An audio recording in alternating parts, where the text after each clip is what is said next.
हामी प्रेम त भगवानसँग गर्छौं तर स्वार्थपूर्ण प्रेम गर्छौं सज्जन। नगर्नु भन्दा त्यो पनि राम्रै हो, तर सकेसम्म भगवानसँग निस्वार्थ प्रेम हुनु पर्दछ। भोले भक्तवत्सल भगवानको श्याम सुन्दर भगवानको निस्वार्थ प्रेम भगवानलाई पुकार गर्न सक्नु पर्दछ। बस भगवानसँग हामीले भगवानको भक्ति माग्नु पर्दछ। भोले भक्तवत्सल भगवानको आउन कृष्ण बसन हाम्रो मनैमा, आउन कृष्ण बसन हाम्रो मनैमा, ए नजाऊ कृष्ण छोडेर वृन्दावनैमा। आउन कृष्ण बसन हाम्रो मनैमा, आउन कृष्ण बसन हाम्रो मनैमा, ए नजाऊ कृष्ण छोडेर वृन्दावनैमा, ए नजाऊ कृष्ण छोडेर वृन्दावनैमा। सबैले गाउँ है, जय हो।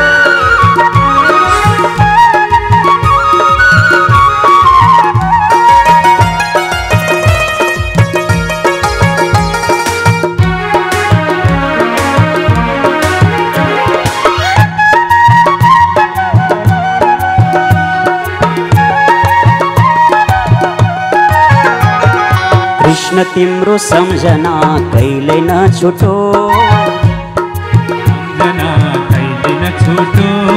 कृष्ण तिम्रो सम्झना कहिले नछुटो, कृष्ण तिम्रो सम्झना कहिले नछुटो।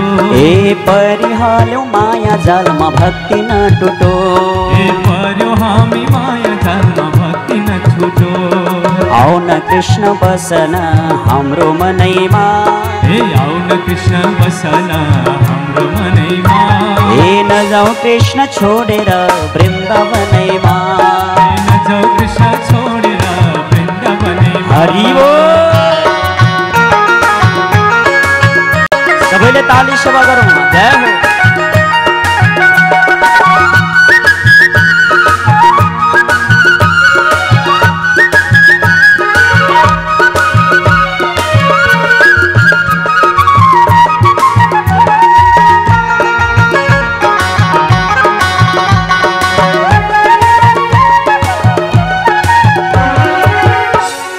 कृष्ण कृष्ण भन्ने हामीलाई बानी बसाइदेऊ, कृष्ण कृष्ण भन्ने हामीलाई बानी बसाइदेऊ, ए कृष्ण कृष्ण भन्ने हामीलाई बानी बसाइदेऊ, कृष्ण कृष्ण भन्ने हामीलाई बानी बसाइदेऊ। ए तिम्रै धाममा आउँछु प्रभु बाटो देखाइदेऊ, तिम्रै धाममा आउँछु प्रभु बाटो देखाइदेऊ।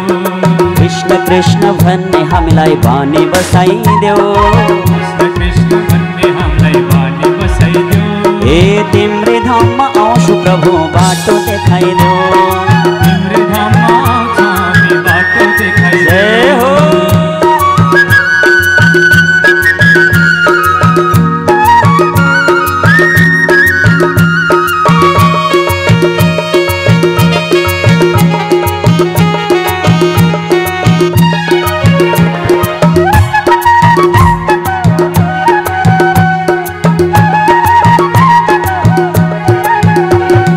मधुर मधुर मुरली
बंसीले छेड्यो हाम्रो मन घर छोडी गोपिनी गए वृन्दावन कृष्ण तिम्रो बंसीले छेड्यो हाम्रो मन घर छोडी गोपिनी गए वृन्दावन हरि घर छोडी गोपिनी गए वृन्दावन आउट कृष्ण बसन हाम्रो मनेमा कृष्ण बसन हाम्रो मनेमा नजाऊ कृष्ण छोडेर वृन्दावनैमा नजाऊ कृष्ण छोडेर वृन्दावनैमा हरे नजाऊ कृष्ण छोडेर वृन्दावनैमा हरे नजाऊ कृष्ण छोडेर वृन्दावनैमा। भोले भक्तवत्सल भगवान को, जय श्याम सुंदर भगवान को। यसरी सबै पुंसान परो धर्मो यतो भक्तिरधोक्षजे अहेतुक्य प्रतिहता ययात्मा संप्रसीदते। भगवान को चरण में निस्वार्थ प्रेम हुनु नै मनुष्य को परम कर्तव्य रूपी धर्म हो। अब दोस्रो प्रश्न के थियो, म संक्षेप में अगाडि बढ्छु। किम श्रेय शास्त्र सार कह। हे गुरुदेव, यो संसारमा शास्त्रहरू धेरै छन्। कसैले शिव पुराण नसुनिकन मोक्ष हुँदैन भन्छन्, कसैले गणेश पुराण त नसुनी हुँदैन भन्छन्, हरिवंश नलगाई हुँदैन भन्छन्, वेद वेदान्त उपनिषद कति हो कति। तर हामीसँग समय अत्यन्तै कम छ। अब हजुरले यो बताउनुहोस् गुरुदेव, सम्पूर्ण शास्त्रहरूको सार तत्त्व भनेको के हो? सबै शास्त्रले वास्तवमा बताउन खोजेको कुरा के हो? संक्षेपमा भन्नुपर्दा सबै शास्त्रको सार तत्त्व भनेको श्रीमद् भागवत नै हो। जीवनमा एकपटक भागवत श्रवण हामी गर्न सक्छौँ। घरमा भागवत पुराण लगाउन सक्यौँ भने अरू कुनै पनि पुराण लगाउन बाँकी रह्यो अथवा कथा सुन्न बाँकी रह्यो भनेर भन्नु पर्दैन अरे। किनभने सबै शास्त्रको सार तत्त्वलाई ल्याएर श्री वेदव्यासजी महाराजले श्रीमद् भागवतमा समावेश गर्नुभएको छ। श्रीमद्भागवताख्योऽयं प्रत्यक्ष कृष्ण एव हि।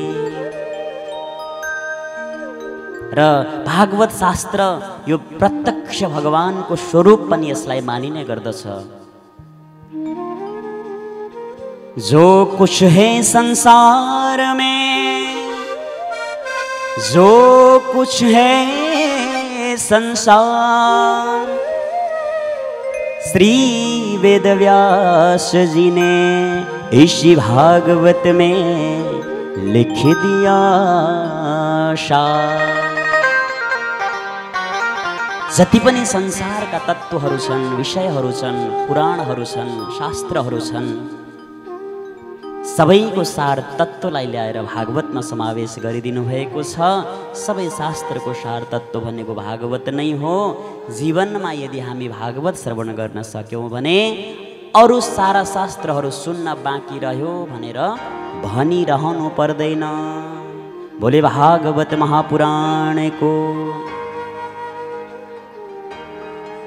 अर्को कुरा थियो, अजन्मा भगवानले जन्म किन लिएर आउनुहुन्छ भन्ने प्रश्नमा भगवानले कहिल्यै पनि जन्म लिने होइन, भगवान अवतार लिएर आउने गर्नुहुन्छ।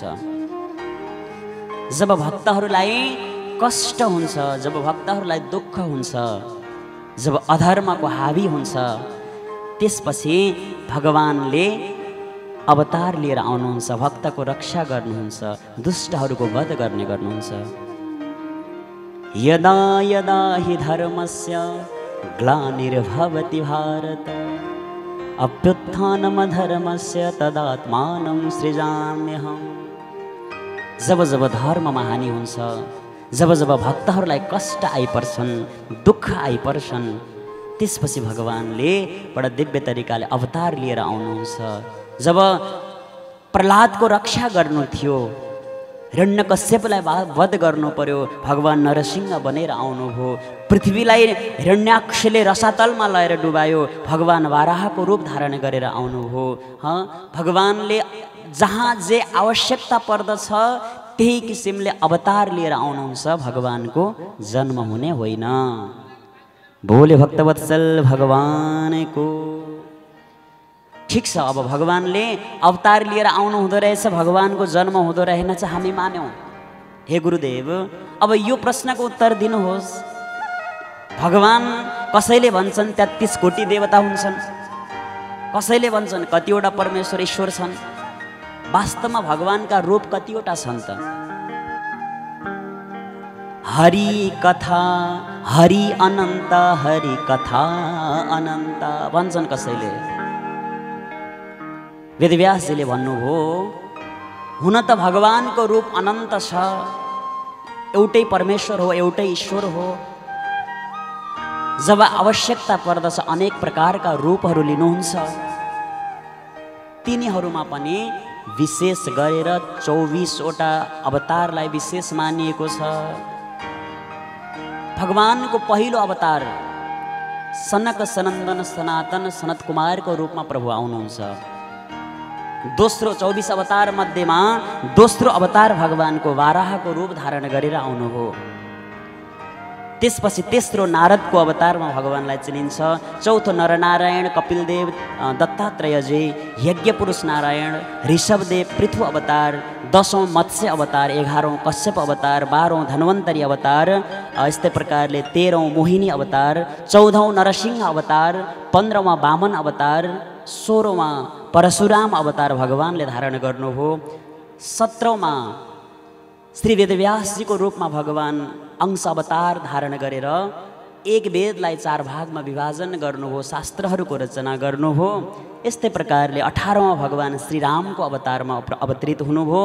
19औंमा बलरामको रूपमा, 20औं भगवान श्री कृष्णको रूपमा, 21औंमा भगवान श्री हरिको रूपमा अवतरित हुनुभयो। 22औंमा हंस अवतार भएर भगवान आउनुभयो। 23औंमा बुद्धको रूपमा भगवान आउनुभयो। अहिले जुन 23औं अवतार चलिरहेको छ, अहिले बुद्ध अवतार चलिरहेको छ। 24औं अवतार हुन बाँकी छ। बस यो कलियुगको अन्त्यमा जब चारैतिर अत्यन्त दुष्टहरूले हावी हुन थाल्दछ, पापाचार भ्रष्टाचार व्यभिचार बढ्दै जान्छ, अनि भगवानले कल्की रूप धारण गरेर आउनुहुन्छ। बोले भक्तवत्सल भगवानको। भारतको मध्य प्रदेशमा सम्बलपुर नाम गरेको गाउँमा विष्णु यस नाम गरेका ब्राह्मणको घरमा कल्कीको रूपमा अवतार लिएर आउनुहुन्छ अरे प्रभुले। यसरी भगवानका अनेक अनेक अवतारहरू छन्। बस उनै भगवान कृष्ण हुन्, उनै हरि हुन्, उनै नारायण हुन्, हामीहरूले चिन्न सक्नु पर्दछ। हरे उनै रहेछन् राधा कृष्ण, उनै गोविन्द। उनै रहेछन् राधा कृष्ण, उनै गोविन्द। नरकैमा परिन्छ कि उनलाई नचिन्दा, नरकैमा परिन्छ कि उनलाई नचिन्दा।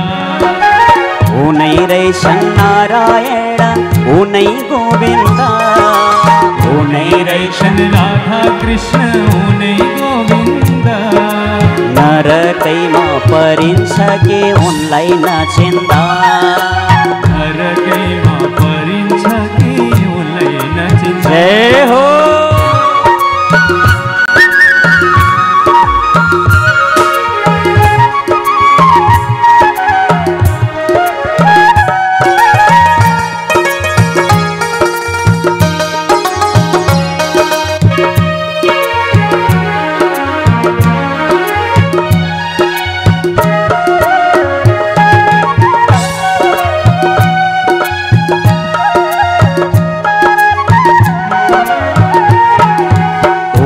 रहेछन् सूर्य नि उनै रहेछन् जुन। उनै रहेछन् सूर्य नि उनै। सबैले भनौँ है।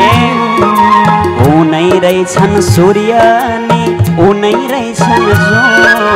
उनै रहेछन् सूर्य नि उनै रहेछन् रुम।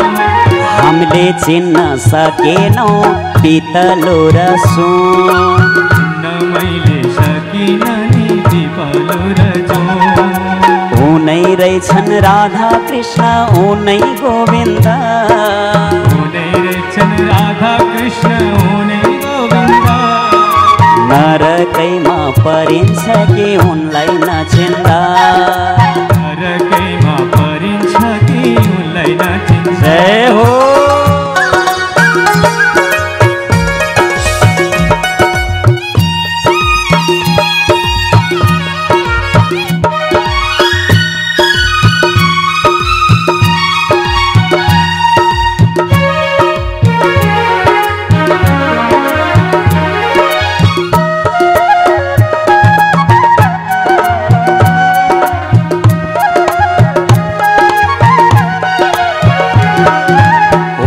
रहेछन् गोविन्द उनै रहेछन् श्याम।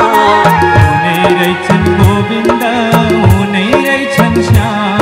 हे उनै रहेछन् गोविन्द उनै रहेछन् श्याम। उनै रहेछन् गोविन्द उनै रहेछन् श्याम। आखिरीमा बुझी ल्याउँदा एउटै भगवान। आखिरीमा बुझी ल्याउँदा एउटै भगवान। उनै रहेछन् राधा कृष्ण उनै नारायण। उनै रहेछन् राधा कृष्ण उनै नारायण। हरि भन्न नजानेले उनकै शरण। हरि भन्न नजानेले तिम्रै शरण। हे हरि भन्न नजानेले तिम्रै शरण। सकिन नि चिन्न मैले पितलो र सुन। हे हरि भन्न नजानेले तिम्रै शरण। हे हरि भन्न नजानेले तिम्रै शरण। बोलिए भक्तवत्सल भगवान को जय। श्याम सुंदर भगवान को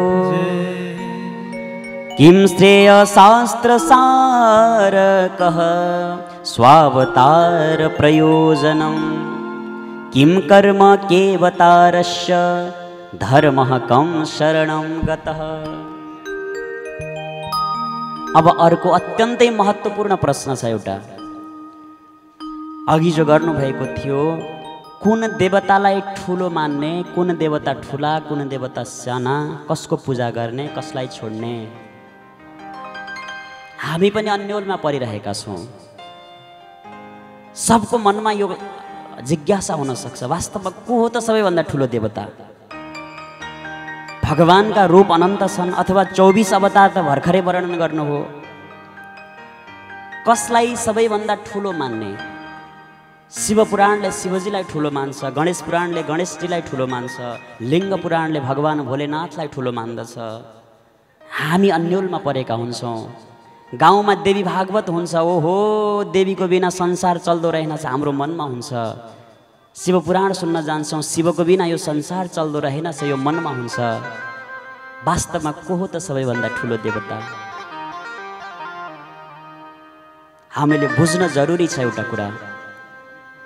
देवी देवता कोही पनि ठुलो र सानो हुँदैन सज्जन।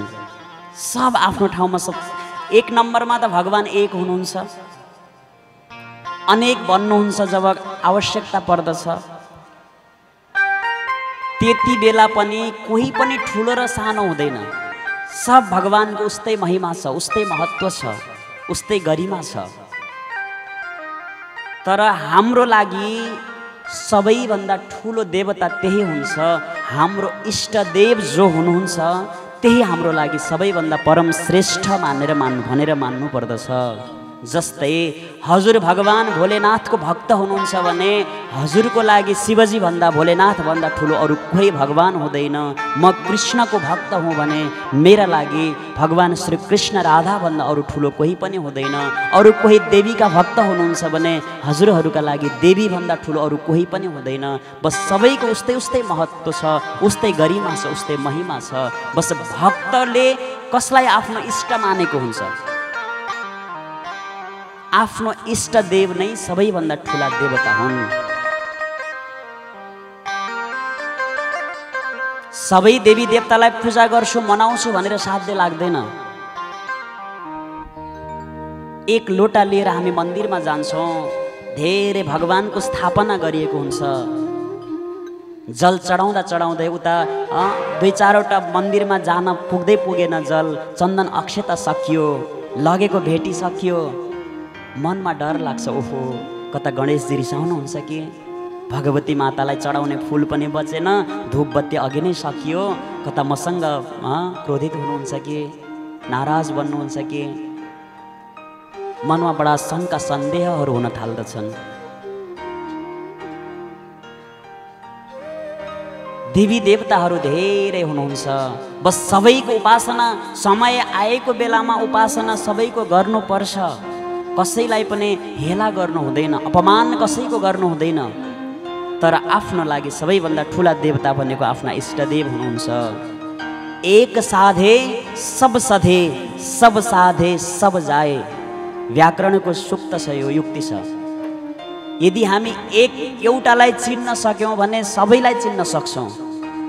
तर सबैतिर एकछिन 2 महिना एकातिर, अर्को 2 महिना फेरि अर्कोतिर, फेरि अर्को 2 महिना एकातिर भौँतार्यौँ भने कहिल्यै पनि हामी त्यो भगवत प्राप्तलाई गर्न सक्दैनौँ, भगवतको त्यो प्राप्ति हुन सक्दैन हामीलाई। उदाहरणका लागि हामीहरूले जमिनबाट जल निकाल्नु छ, ह्यान्डपम्प त्यहाँ पाइप गाड्नु छ, पानी निकाल्नु छ भने 2-4 खन्ती एक ठाउँमा, फेरि 2-4 खन्ती अर्को ठाउँमा खनेर 100वटा साना साना खाल्टा बनाएर त्यहाँबाट जल निस्किन सक्दैन। यदि साँच्चैकै जल निकाल्ने हो जमिनबाट भने त्यो सबै मेहनत एकै ठाउँमा लगाउनु पर्दछ। ठुलो इनार एकै ठाउँमा बन्यो भने बस त्यहाँबाट जल निस्किन सक्छ सज्जन। होइन पुरा मैदानभरि सयौँ खाल्टा साना साना बनायौँ भने जल निस्कन सक्दैन। त्यस्तै झैँ हामी पनि सारा देवी देवता भन्दै पछि भौँतारिँदै हिँड्यौँ, बस आफ्नो इष्टलाई चिन्न सकेनौँ भने हामीले जीवनभरि भौँतारिँदै यो मनुष्य चोला जान्छ, भगवानलाई भेटाउन सक्दैनौँ। बस एउटा इष्टमा पूर्ण रूपले निष्ठा राखेर भक्ति गऱ्यौँ भने सारा देवी देवता त्यहीँबाट प्राप्त हुन्छ हामीलाई। जसरी एउटा वृक्षलाई हरियाली बनाउनु छ भने एक पातमा पानी राखेर साध्य लाग्छ? लाग्दैन। बस त्यसको जडमा, त्यसको फेदमा लगेर हामी पानी मलजल गऱ्यौँ भने सारा वृक्ष स्वतः हराभरा हुन्छ, स्वतः राम्रो भएर आउँछ। यदि एक पत्तामा पानी राख्दै गयौँ भने कहिल्यै पनि साध्य लाग्दैन। त्यस्तै झैँ इष्टदेव भनेको त्यो जड हो, त्यो फेदी हो, त्यो जरा हो। अरू सारा देवी देवता भनेका ती वृक्षहरू हुन्, हाँगाहरू हुन्, शाखाहरू हुन्, पत्ताहरू हुन्। तसर्थ आफ्नो इष्टदेव त्यो जडमा पानी राख्यौँ अथवा आफ्नो इष्टदेवमा भक्ति गऱ्यौँ, आफ्नो इष्टदेवमा श्रद्धा गऱ्यौँ भनेदेखि सारा देवी देवतालाई हामी यसै प्राप्त गर्न सक्दछौँ। बोल्यो भक्तवत्सल भगवानको जय। फेरि अरू कसैलाई पनि घृणा गर्नु हुँदैन, हेला गर्नु हुँदैन, सबैलाई सम्मान सबैलाई गर्नुपर्दछ। फेरि हजुरहरूको मनमा लाग्ला, ए म त शिवको भक्त हुँ, अरू कृष्ण पनि काम छैन बेकारका, राम पनि बिना कामका, गणेशजी पनि बिना कामका भन्ने त्यस्तो मनोसाय बन्यो भने फेरि हाम्रो मुक्ति हुँदैन, झन् नरकमा तिनै जान्छन्। सबैभन्दा पहिला कसैलाई पनि नराम्रो भावले नहेर्ने, सबैलाई सम्मान गर्ने, तर पूर्ण निष्ठा आफ्नो इष्टदेवमा राख्नु पर्दछ। जसरी एउटा विवाहिता स्त्रीले सम्मान, ससुरालाई पनि सम्मान गर्नुपर्छ, सासूको पनि सम्मान गर्नुपर्दछ। देवर जेठाजो, देउरानी, नन्द के हो, अब हजुरले सम्बन्ध जान्नु भएको छ, सबैको सम्मान गर्नुपर्छ कि पर्दैन? विवाह भएर गएपछि ती बुहारीले, ती स्त्रीले मेरो सर्वस्व भनेको त मेरो पति हुनुहुन्छ, यो अरू यी सासू ससुरा काम छैनन् बेकारका, यी देउरानी जेठानी जेठाजुहरू देउरहरू यी बिना कामका भनेर व्यवहार बिगारिन् भने घर चल्छ? चल्दैन। ससुरालाई आफ्नो ठाउँमा सम्मान गर्ने, सासूलाई आफ्नो ठाउँमा सम्मान गर्ने, जेठाजुलाई, जेठानीलाई, देउरानीलाई सबलाई आफ्नो आफ्नो ठाउँमा सम्मान गर्ने। तर उनको सबैभन्दा ठुलो ईश्वर बनेको को? पति, पति परमेश्वर। त्यसरी नै हाम्रा पनि सबैभन्दा ठुला ईश्वर भनेका हाम्रा भगवान इष्टदेव हुनुहुन्छ। अरू सबैको पनि सम्मान गर्नुपर्छ, अपमान कसैलाई गर्नु हुँदैन। भोले भक्तवत्सल भगवानको। अब अर्को कुरा, अब कतिलाई त मेरो इष्ट को हो भनेर थाहा नै छैन होला अझै पनि।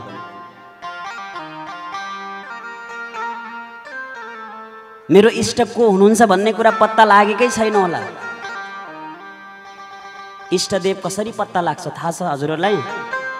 आफ्नो इष्ट पत्ता लगाउनका लागि एक नम्बरमा त आफ्नो मन सानैदेखि कतातिर झुकाव छ, कुन भगवानप्रति आफ्नो धेरै निष्ठा छ, उहाँ नै इष्ट हुनुहुन्छ। त्यो भन्दा पनि अझ अर्को कुरा, जीवनमा जब हामी एउटा असल गुरुलाई खोजेर गुरु बनाउँछौँ, गुरुबाट हामीले दीक्षा मन्त्र धारण गर्छौँ, अनि गुरुले भनिदिनुहुन्छ, हेर बाबु, आज उपरान्त तिम्रो इष्टदेव फलानु हुनुहुन्छ, तिमीले उनैमा निष्ठा लगाउनु। सारा भगवानको त्यो परम्परादेखिबाट आएको त्यो गुरु परम्परा हुँदै हुँदै हुँदै हुँदै हजुरसम्म त्यो आइपुग्छ। जब हजुरले असल गुरुलाई हेरेर, निष्ठावान गुरुलाई हेरेर जब गुरु बनाउनुहुन्छ, गुरुले हजुरलाई आफ्नो इष्टदेव बताइदिनुहुन्छ, त्यो गुरु परम्परा अनुसारले हजुर त्यो हाँगो बढ्दै बढ्दै बढ्दै बढ्दै साक्षात् भगवानसम्म हजुरको त्यो शाखा प्रशाखाहरू पुग्दै जान्छन्। बस गुरु बनाउन जरुरी हुन्छ, तब मात्र इष्ट पत्ता लाग्दछ। अब हजुर भोलेनाथतिर हजुरको धेरै झुकाव छ भने शिवजीकै भक्त विद्वान ब्राह्मण गुरुहरूलाई खोजेर आफ्नो गुरु बनाउनुहोस्। यदि हजुर भगवान श्री राम प्रति श्रद्धा गर्नुहुन्छ भने रामकै भक्त, त्यस्तै विद्वान सन्तलाई खोजेर गुरु बनाउनुहोस्। यदि हजुरको लक्ष्मीनारायण भगवान प्रति आस्था छ भने उस्तै सन्तलाई खोज्नुहोस्। राधा कृष्ण प्रति हजुरको झुकाव छ भने राधा कृष्णकै भक्त, त्यस्तै विद्वान गुरुलाई खोजेर आफ्नो गुरु बनाउनुहोस्। अनि बल्ल आफ्नो इष्टदेव पत्ता लाग्दछ। इष्टदेवलाई मनाउन सक्यौँ भने बस हाम्रो सारा संसारका देवी देवताहरू यसै प्रसन्न भएर जानुहुन्छ। एक साधे सब सधे, सब साधे सब जाए भनेर शास्त्रले भन्ने गर्दछ।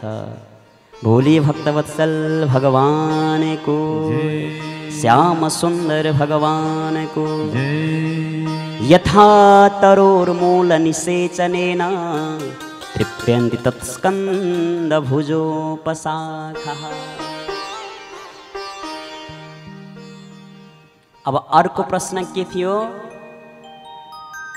किम श्रेयः शास्त्रसारकः स्वावतार प्रयोजनम, किम कर्म केवतारश्च। भगवानको अवतार कति हुन्छन् त्यो पनि भयो। अब अन्तिम प्रश्न, जब भगवान आफ्नो लीला पूर्ण गरिसकेपछि आफ्नो स्वधाम जानुहुन्छ, त्यसपछि धर्म कसको शरणमा गएर अडियो?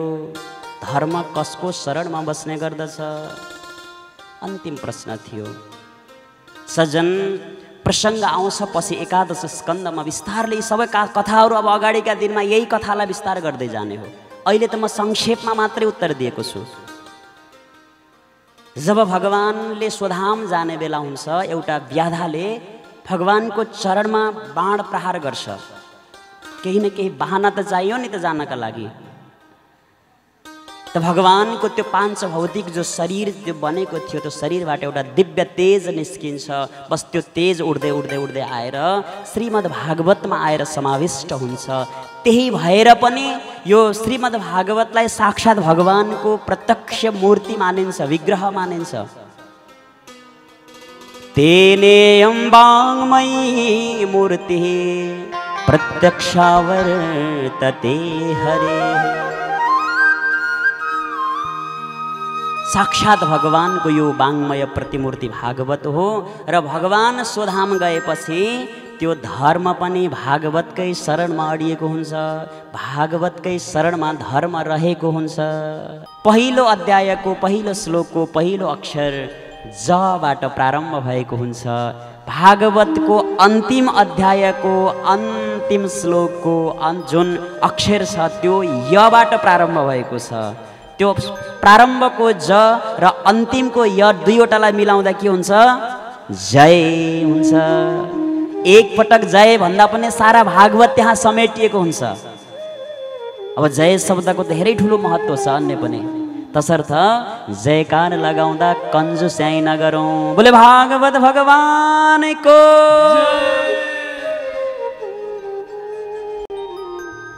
जुन श्रीमद् भागवत परीक्षितलाई 7 दिनमा तक्षक नागले डसेर मर्ने श्राप पर्यो। श्री सुखदेवजी महाराजले यो कथा श्रवण गराउन थाल्नु भएको थियो। त्यति बेला स्वर्गका देवताहरू हातमा अमृतको कलश लिएर आएका थिए र भनेका थिए, हे गुरुदेव, परीक्षितलाई 7 दिनमा मर्ने श्राप परेको छ, बस हामीले यो अमृत लिएर आएका छौँ, परीक्षित महाराजलाई यो स्वर्गको यो अमृत पिलाइदिनुहोस्, उहाँ अमर हुनुहुन्छ, त्यसको बदलामा हामीलाई कथा रूपी अमृत दिनुहोस् भन्दाखेरि श्री सुखदेवजीले दिनु भएन।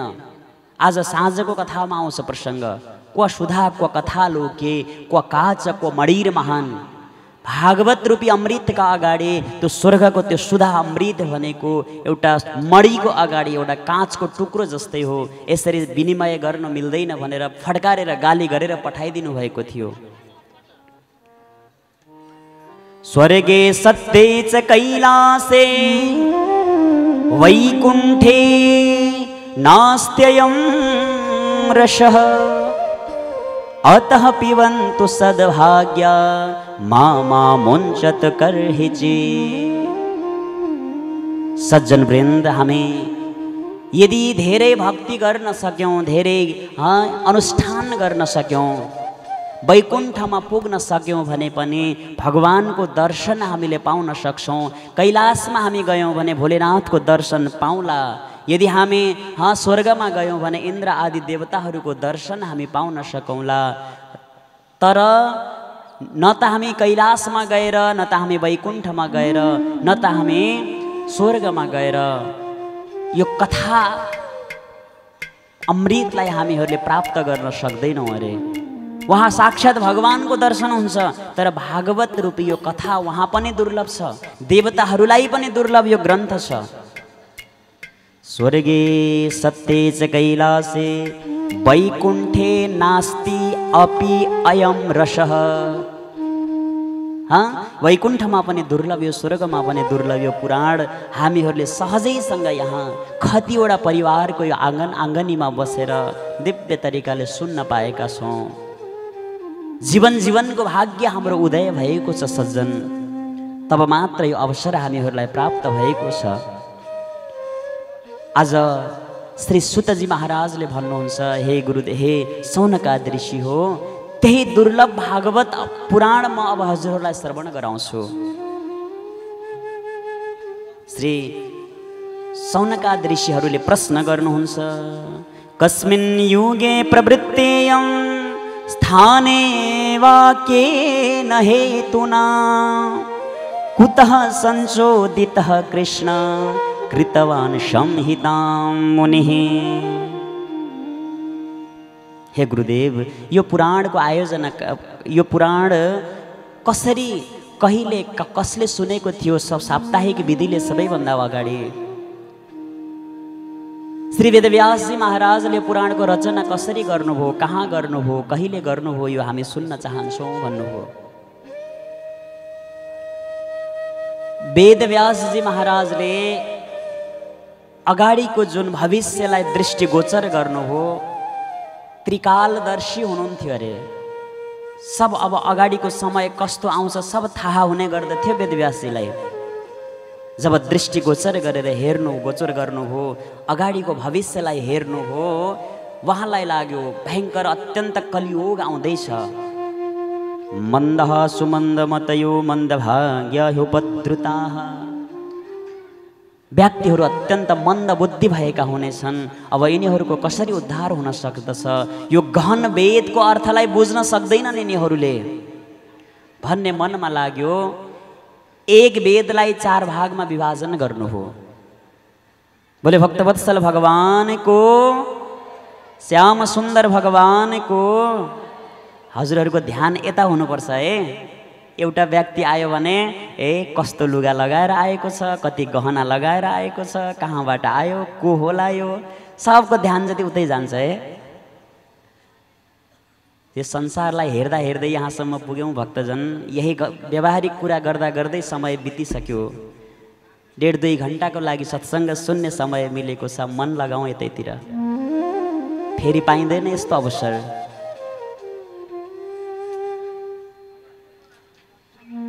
अत्यन्त घोर कलिकाल आउँदैछ।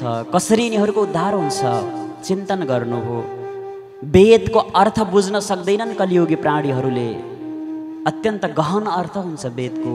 सरल गराउनका लागि एक वेदलाई 4 भागमा विभाजन गर्नु हो। मनमा सन्तोष भएन। पञ्चम वेदको रूपमा महाभारतको रचना गर्नु हो, फेरि पनि अझै सन्तोष भएन मनमा। 17 उपपुराण बनाउनु हो, 17 अन्य पुराणहरूको रचना गर्नु हो, उपपुराणहरूको रचना गर्नु हो। केही गर्दा पनि जब मनमा सन्तोष मिलेन, के पुगेन मेरो जीवनमा, अत्यन्त मनमा कौतूहलता हुन थाल्यो, खुल्दुली हुन थाल्यो। के गरौँ के नगरौँ बेचैनी हुन थाल्यो मनमा। अत्यन्त चिन्तित भएर बस्दै हुनुहुन्थ्यो। उताबाट श्री नारदजीको आगमन भयो। श्रीमन्नारायण नारायण नारायण, श्रीमन्नारायण नारायण नारायण, श्रीमन्नारायण नारायण नारायण, श्रीमन्नारायण नारायण नारायण, श्रीमन्नारायण नारायण नारायण, श्रीमन्नारायण नारायण नारायण। बड़ा दिव्य नारायण नारायण को आवाज आयो। नारद जी महाराज आउनुभयो। जय हो। नारदजीलाई स्वागत गर्ने होइन, स्वागत गरौँ भने हात माथि गरौँ त सबैले। अब ताली बजाउँदै स्वागत गर्ने नारदजीलाई। जय हो।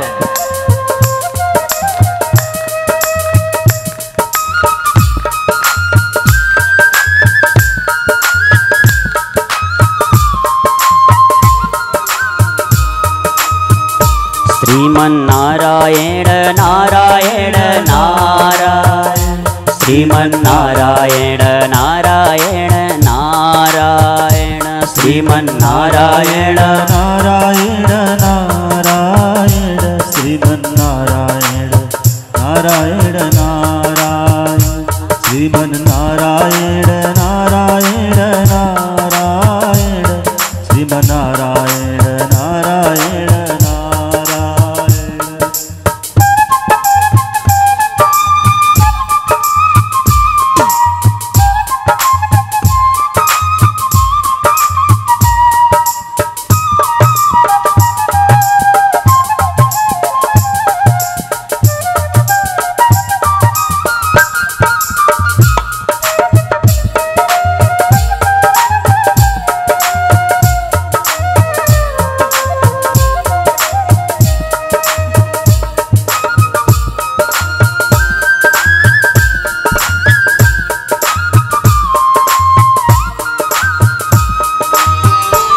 भजमन्नारायण नारायण नारायण, भजमन्नारायण नारायण नारायण, श्रीमन्नारायण नारायण नारायण, भजमन्नारायण नारायण नारायण, श्रीमन्नारायण नारायण नारायण, श्रीमन्नारायण नारायण नारायण, श्रीमन्नारायण नारायण नारायण, भजमन्नारायण नारायण नारायण, श्रीमन्नारायण नारायण नारायण,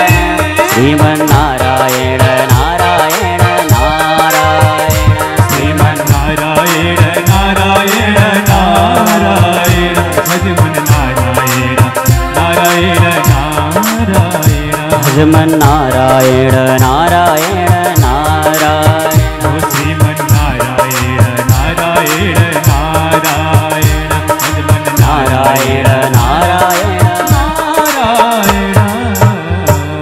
बोले नारद जी महाराज को। नारद जी महाराज आउनुभयो। अब वेदव्यासको त्यो मन बेचैनी भएर बसेका वेदव्यासलाई कसरी सम्झाउनुहुन्छ प्रसङ्ग हामी श्रवण गर्नेछौँ। त्योभन्दा अगाडि एउटा यहाँ सूचना आएको छ। हाम्रो बिचमा धेरै टाढा टाढाबाट अतिथिज्यूहरूको आगमन छ। यसै बिचमा शुभकामना कीर्तन मण्डली, एकता समूह, यस्तै प्रकारले मनोकामना कीर्तन मण्डली गौरादह झापाबाट पाल्नु भएको छ। दुईवटा मण्डली यहाँ आउनुभएको छ, शुभकामना कीर्तन मण्डली र अर्को एकता समूह मनोकामना कीर्तन मण्डली। यहाँहरूको उपस्थिति छ। यहाँहरूको पनि हामी भजन श्रवण गर्नेछौँ केही क्षणपछि मध्याह्नको समयमा। अब हाम्रो बिहानी सत्र पूर्ण हुन लागेको छ र उहाँहरूको डान्डिया नृत्य पनि हामी दर्शन गर्नेछौँ। अब समय अनुकूल मिलाएर कति बेला हुन्छ सरसल्लाह गरेर बडा दिव्य तरिकाले यहाँहरूको डान्डिया नृत्य पनि दर्शन गर्ने हो, भजन पनि सुन्ने हो।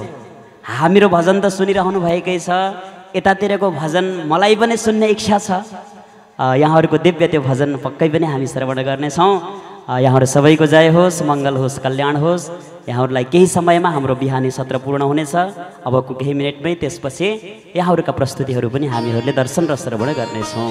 भोले भक्तवत्सल भगवानको जय। अब श्री नारदजी आएर सोध्नुहुन्छ वेदव्यासजी, किन हजुर यसरी चिन्तातुर भएर बस्नुभएको छ? के भयो हजुरलाई? सारा आफ्नो दुःखको कारण आज वेदव्यासजीले भन्नुहुन्छ, हे गुरुदेव के भनौँ, मैले एक वेदलाई 4 भागमा विभाजन गरेँ, महाभारतको रचना गरेँ, 17 पुराणहरूको रचना गरेँ। केही गर्दा पनि मनमा सन्तोष भएन। बस के पुगेन मेरो जीवनमा, मेरो रचनाहरूमा के पुगेन, के चिजको कमी रह्यो, यस्तो एकदम मनमा असन्तोष भइरह्यो, सधैँभरि बेचैनी भइरह्यो। के गरौँ के नगरौँ, किम कर्तव्य विमूढ भएर म बसेको छु गुरुदेव। नारदजीले सम्झाउनुहुन्छ, हे वेदव्यासजी, हजुरले रचना त खूब गर्नुभयो पुराणहरूको, धर्म अर्थ काम आदि आदिका विषयहरूमा खूब विशद चर्चा गर्नुभयो पुराणहरू अन्तर्गतबाट। तर अहिलेसम्म हजुरले कुनै एउटा यस्तो विशुद्ध प्रेमले भरिएको प्रेममय ग्रन्थको रचना हजुरबाट भएन। यो गर्यो भने धर्म हुन्छ, यसो गर्यो भने अर्थ प्राप्ति हुन्छ, यसो गर्यो भने कामना पूर्ण हुन्छन् भनेर खूब चर्चा गर्नु हो। तर भगवानको विशुद्ध अलौकिक भक्ति दिलाउनेवाला प्रेमले भरिएको त्यस्तो प्रेमको चर्चा हजुरले गर्नु भएन। अब एउटा पुराण यस्तो रचना गर्नुहोस् जसमा सारा प्रेमले भरिएको होस्, भगवान श्रीकृष्णका त्यो प्रेममय चर्चाले भरिएको होस्। त्यस्तो ग्रन्थको रचना गर्नुहोस्, अवश्य पनि हजुरको मनमा सन्तोष हुनेछ। भोले भक्तवत्सल भगवानको जय।